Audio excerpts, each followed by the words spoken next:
Pembacaan Injil. Pembacaan Injil terambil dari Injil Yohanes 18 ayat yang ke-33 sampai yang ke-37. Injil Yohanes 18 ayat 33 sampai yang ke-37.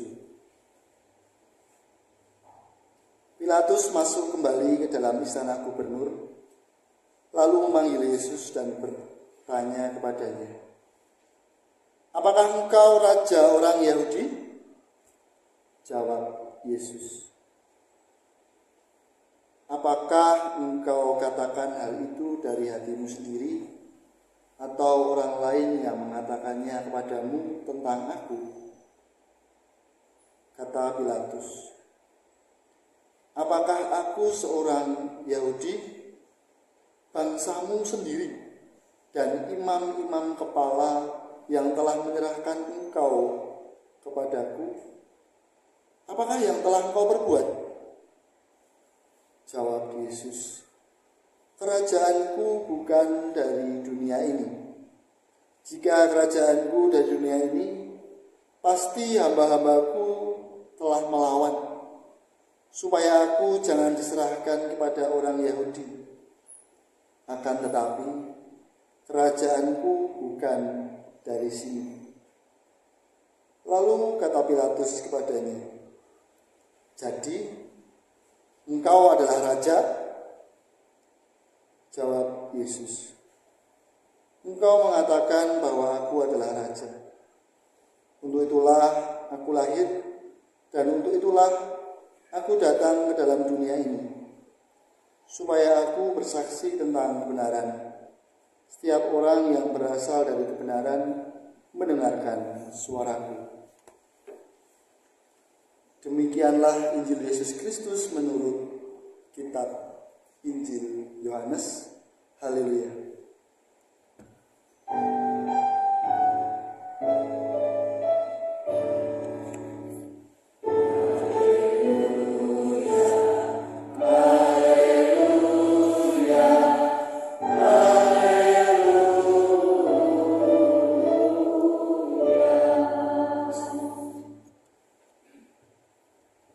Selamat malam Ibu Bapak dan Saudara. Akan dilayankan persembahan pujian. Oh nanti, oh iya, jadi teman-teman pemuda menghendaki setelah khotbah Ibu Bapak. Kita persiapkan nanti persembahan pujiannya. Ibu Bapak dan saudara-saudara, ketika jam 2 pagi, ada yang pernah tidur atau terjaga di jam 2 pagi? Pernah ya? Ngelilir itu bahasa Solonya apa ya? Terbangun di jam 2 pagi. Bagaimana perasaannya ngelilir itu? Mau tidur tapi tidak bisa. Kancilen. Sekitar 25 tahun di tanggal yang sama, jam 2 pagi, ada seorang ibu yang mendengar suara wayang dengan lakon Baroto Yudo. Kemudian ibu itu melahirkan seorang anak laki-laki, dan kelak anak itulah yang saat ini ada di sini, Bu. Itu cerita tentang kelahiran saya, Bu. Jadi namanya Yuda itu karena ibu saya mendengar sebuah lakon perang Barata Yuda di jam 2 pagi, dan ibu saya melahirkan di waktu itu. Nah Ibu Pak, tadi ada Ibu Majelis atau siapa tadi yang membacakan wartanya? Oh Bu Nurul, terima kasih Bu sudah mengucapkan selamat ulang tahun. Nah, Ibu Bapak ketika ulang tahun bagaimana perasaannya? Sedih? Senang? Tambah umurnya senang. Nah, ketika ulang tahun mungkin ada perasaan senang, ada juga harapan. Ada yang punya harapan ketika berulang tahun, mungkin dulu begini, besok ke depan akan lebih baik lagi. Itu ketika ulang tahun. Nah, sekarang sudah bulan November. Sebentar lagi mau Desember. Biasanya gede-gede nih sumber pemasukan apa pengeluaran, Bu? Gede-gede nih sumber. Nah, Desember biasanya mulai Natalan, Nah, GKJ Nusuan besok Natalannya mau berkelompok atau sendiri-sendiri lagi atau jadi satu? Jadi tiap kelompok mau ada Natalan. Jadi siap-siap Pak Eko dan Pak Rosino, kita keliling 16 kelompok. Nah, Natalannya per kelompok muter begitu ya. Sudah mulai dipersiapkan mungkin? Sudah. Natalannya di mana? Saya mendengar, wah di Jogja Pak. Saya siap pulang ini berarti. Saya mendengar kelompok Banyuanyar ada di daerah timur. Terus kelompok mana tadi ada yang di salah satu rumah. Tadi waktu kebaktian sore ada yang bilang kalau Natalannya di gereja. Nah, setiap kelompok sudah mulai merencanakan ke depan mau Natalan di mana. Ada yang sudah mau merencanakan besok Natalan mau pakai baju apa? Teman-teman pemuda mau bawa gandengan yang mana? Berbagai macam wacana tentang Natalan mungkin sudah kita persiapkan bahkan di bulan November. Ibu bapak dan saudara-saudara, suasana seperti itulah suasana pengharapan akan sesuatu yang terjadi di masa depan, yang ditarik di masa kini menjadi sebuah kondisi yang ada dalam kitab Daniel. Bacaan yang dibaca oleh Mbak Gebi tadi memberikan sebuah gambaran apokaliptik, gambaran tentang sebuah nubuat. Kita mungkin pernah mendengar Yesus anak manusia. Nah, nubuat ini ditafsirkan dari kitab Daniel dan banyak penafsir tentang bagaimana kondisi yang terjadi. Kitab Daniel tadi bercerita tentang bagaimana mimpinya Daniel yang punya penglihatan tentang ada 4 hewan yang bentuknya kalau Bapak baca itu aneh-aneh. Tetapi di antara gambaran itu menunjukkan ada sebuah raja yang duduk dan tidak disebutkan raja tapi yang usianya lanjut. Yang usianya lanjut ini ditafsirkan memberikan kekuasaan pada anak manusia. Dan beberapa penafsiran inilah kondisi di mana Yesus diberikan kuasa oleh Allah Bapa. Lalu Ibu Bapak tentang sebuah raja, kerajaan sejati, raja sejati. Di Injil tadi berbicara tentang bagaimana Pilatus bercakap-cakap dengan Yesus. Mungkin ketika menjadi Pilatus akan rasanya mangkel begitu. Karena ditanya apa, jawabnya adalah pertanyaan. Tadi Pilatus dikatakan bertanya, apakah engkau raja orang Yahudi? Yesus bilang, apakah engkau katakan hal itu dari hatimu sendiri? Ibu bapak dan saudara-saudara, ada hal sederhana yang menarik untuk kita pelajari dari percakapan Yesus dan Pilatus ini, yaitu tentang sebuah truth claim. Pada malam hari ini, apakah salah ketika saya bilang kalau saya ganteng? Tidak salah ya Bapak. Ada yang gemujeng ini berarti pengono kok bagus. Ada ungkapan kenarsisan tersendiri. Kalau bilang katanya saya bagus kalau tidak pakai blangkon begitu. Nah, saya ngegani dengan melepaskannya. Ada berbagai macam klaim lagi. Mungkin saya baik. Ada yang setuju, mungkin ada juga yang tidak. Gambaran dalam kehidupan sehari-hari ada banyak truth claim, klaim kebenaran terhadap diri kita sendiri. Menariknya belajar dari Yesus ini, Yesus memberikan ruang tafsir, ruang pengertian pada orang lain tentang siapa dirinya. Tidak melulu tentang ini loh saya dengan keberadaan saya harus diakui, diperlakukan sedemikian rupa karena saya adalah saya, tetapi Yesus memberikan ruang tafsir bahwa siapa saya adalah tergantung siapa yang berbicara. Ada sebuah ungkapan yang mungkin tidak asing bagi kita tentang gambaran seorang raja. Seringkali raja dunia digambarkan dengan kekuasaan, dengan sesuatu yang megah.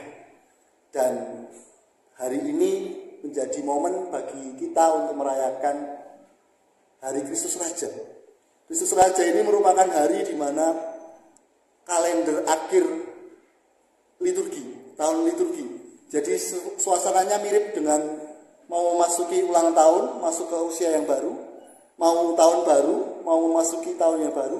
Dan ini adalah tahun awal liturgi di mana ini adalah tutup tahunnya dan besok sudah masuk minggu Advent. Nah, dalam minggu ini kita menghayati bagaimana kekuasaan Sang Raja sejati, bagaimana gambaran kekuasaannya. Saya mengawalinya dengan sebuah ungkapan bahwa ada ungkapan menang tanpa ngasorake. Terus nggih, menang tanpa ngasorake, ngluruk tanpa bolo, utang tanpa utang tanpa nyaur niku Pak. Gambaran raja yang seperti itulah yang ada dalam diri Yesus. Yesus bukan raja dengan sebuah kedatangan dengan kemuliaan yang yang luar biasa, tetapi Yesus datang. Gambaran percakapan ini adalah ketika Yesus di hadapan Pilatus. Jadi kekuasaan Sang Raja sejati itu menunjukkan momen di mana Yesus mau memberikan dirinya untuk menebus dosa manusia. Perjalanan Yesus dalam percakapan ini menjadi titik pengadilan. Bisa saja Yesus membela di hadapan Pilatus, tetapi Yesus menyerahkan dirinya. Dan kekuasaan yang melayani inilah yang menjadi pembelajaran penting dalam kehidupan kita. Kira-kira lebih enak melayani atau dilayani, Bapak? Melayani atau dilayani?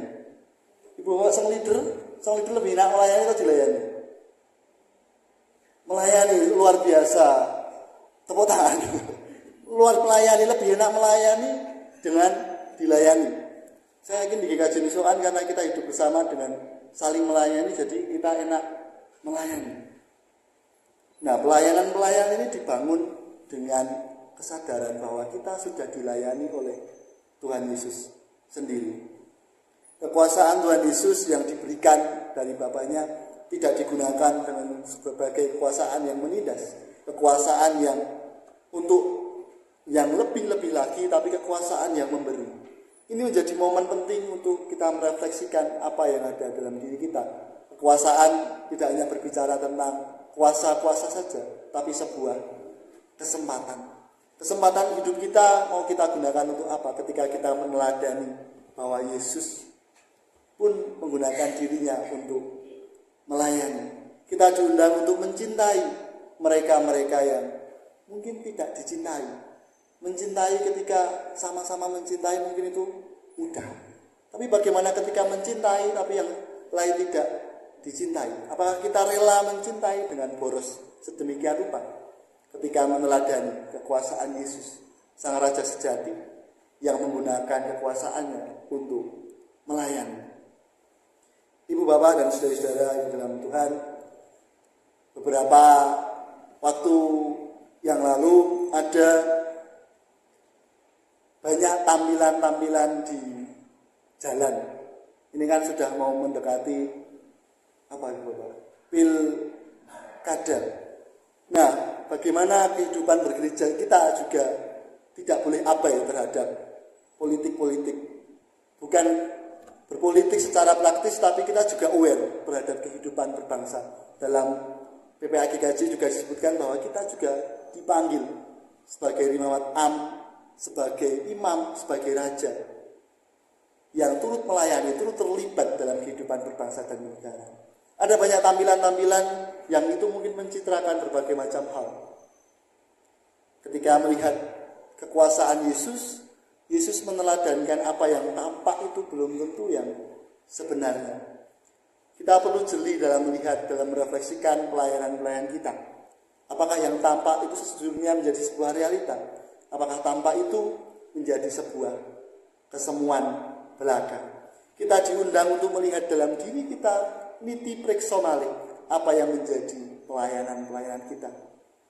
Yesus meneladankan tentang kesempatannya memiliki kuasa dari Bapa untuk memberi bagi orang lain, untuk memberi kesempatan bagi orang lain, untuk memberi ruang pada setiap perbedaan yang ada di sekitar kita. Ada berbagai macam hal yang bisa kita lakukan. Konon kabarnya tadi sore cuacanya hujan, pagi tadi siang panas, betul Bapak? Panas. Musim bisa saja silih berganti.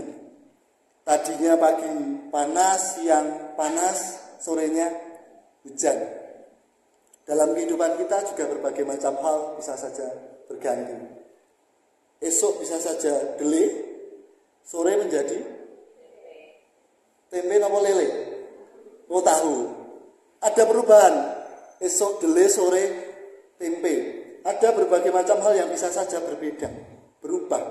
Orang bisa saja berubah. Nah, ini menjadi penting untuk kita bisa belajar siapa yang kita andalkan dalam kehidupan kita. Orang bisa saja silih berganti, orang bisa saja senang dan tidak senang, tetapi kita melakukan di jalan yang seturut dengan kekuasaan Sang Raja sejati, yaitu jalan untuk melayani. Melayani bisa kita mulai dalam kehidupan kita berkeluarga. Pelayanan yang paling mudah, tapi tidak mudah, menurut saya adalah mendengar. Dalam sehari berapa banyak kesempatan yang berhenti karena mendengar. Dan mendengar ini menjadi penting. Relasi antara anak dengan orang tua bisa semakin dekat karena saling mendengar. Relasi suami dan istri bisa dekat, bisa baik dengan mendengar. Tidak mudah mendengar karena itu memunculkan keletihan tersendiri. Dan mungkin dengan mendengar kita bisa saling mengerti satu dengan yang lain. Dalam kehidupan bergereja kita juga perlu melayani dengan dimulai sesederhana mendengar. Suara siapa yang kita dengar dalam kehidupan kita bergereja? Dalam keberagaman kita meyakini bahwa kita beragam di tengah berbagai macam hal. Dan kita merayakan keberagaman dengan melayani. Kita bulan November ini mengadakan PA di beberapa kelompok. Temanya tentang apa Ibu Bapak? Niki tindak PA betul ya? Estu niki kok kendel mawon lho. Temanya PA apa Ibu Bapak majelis?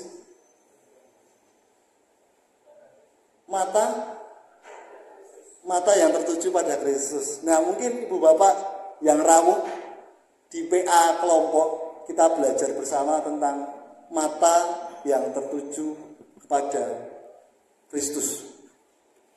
Ada beberapa hal yang dipelajari dalam PA itu. Salah satunya adalah bagaimana kita mempercayakan kehidupan kita kepada Tuhan. Dan menariknya, ada berbagai macam pengalaman iman dari jemaat yang turut dirayakan. Saya belajar hal sederhana ketika ber-PA dan ini menolong saya untuk melihat kekuasaan Sang Raja sejati itu seperti apa. Secara mudahnya saya menghayati demikian. Ada banyak eyang-eyang mungkin kasepuan di GKJ Nusuan yang belum sepuh juga mungkin pekerjaannya adalah MC, ngomong cucu. Nah, ketika ngomong cucu itu sudah berusia 1 atau menjelang 2 tahun, itu cucu biasanya mulai belajar untuk berjalan. Ketika belajar berjalan, bahasa Nggodeanya adalah ditetah, masih sama gitu. Nah, ketika ditetah, itu sang anak akan berusaha untuk melangkah selangkah demi selangkah dan keinginannya untuk melangkah itu begitu tinggi. Konon kabarnya demikian. Jadi sang anak akan berusaha meraih menuju tujuan ibunya, kalau tidak eyangnya. Menariknya, begitu menggebu-gebunya sang anak untuk berjalan, kakinya belum terlalu kuat. Bisa saja ketika berjalan jatuh, bisa saja ketika berjalan terantuk sesuatu. Tetapi tangan sang ibu sudah siap untuk menyambut sang anak itu ketika mau jatuh. Kekuasaan Sang Raja sejati menjadi kekuasaan yang siap menyambut kita ketika kita mau berjalan menuju hari depan, menuju tahun liturgi yang baru, menuju masa Advent penantian kita. Dan kita belajar di momen Natal juga bahwa Raja yang kita rayakan kelahirannya pun adalah Raja yang memilih hidup dengan sederhana. Kekuasaannya adalah jalan-jalan sederhana.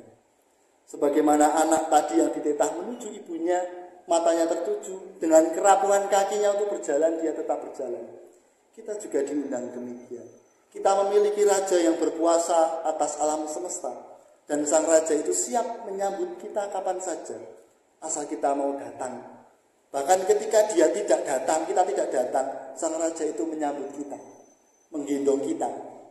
Orang yang berjalan di jalan Tuhan, Tuhan siap menyambut. Dan Tuhan menyediakan penolong-penolong dalam setiap perjalanan kehidupan kita. Kiranya kita berjalan di jalan Tuhan. Orang yang berjalan di jalan Tuhan tidak akan berkekurangan dan berkesedihan, karena Tuhan siap menyambut dengan tangannya. Kekuasaan sang Raja sejati adalah kekuasaan sambutan bagi kita. Dan kita dipanggil untuk saling melayani. Amin. Saat teduh bagi kita.